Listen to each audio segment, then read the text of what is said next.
નમસ્કાર દર્શક મિત્રો, હું છું એન્કર અર્પિતા પટેલ। દેશભરના તાજા અને સચોટ સમાચાર આપણી ભાષામાં જોવા માટે A1 અભિપ્રાય ન્યૂઝમાં આપનું હાર્દિક સ્વાગત છે।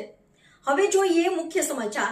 કીડાણા પ્રાથમિક આરોગ્ય હોસ્પિટલ આગળ ગંદકીના ઢગલા અને પાણી ભરેલા કીડાણા ગામ અને સોસાયટીમાં ગાંધીધામ મહાનગરપાલિકાના કોઈ જવાબદાર અધિકારી જ નથી।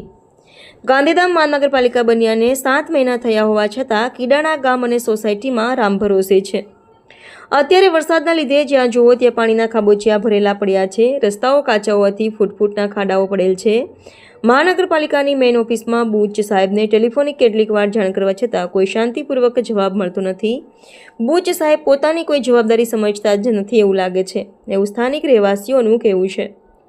મહાનગરપાલિકાએ વોટ્સએપ નંબર જાહેર કર્યા હતા, પણ પબ્લિક વોટ્સએપમાં ફોટા અને મેસેજ કરી થાક્યા પણ કોઈ જવાબ જ મળ્યા નથી કે કોઈ અધિકાર ફરક્યું નથી। કીડાણામાંથી એક ભાઈ તો ગાંધીધામ મહાનગરપાલિકાની ઈમેલ આઈડી ઉપર ઈમેલ કરવા છતાં કોઈ જવાબ મળતો નથી। કીડાણા ભૂકંપ નગર પાસે આવેલા સરકારી હોસ્પિટલ બહાર ગંદકીના ઢગલા અને વરસાદનું પાણી ભરેલ છે અને મચ્છરોનો ઉપદ્રવ છે।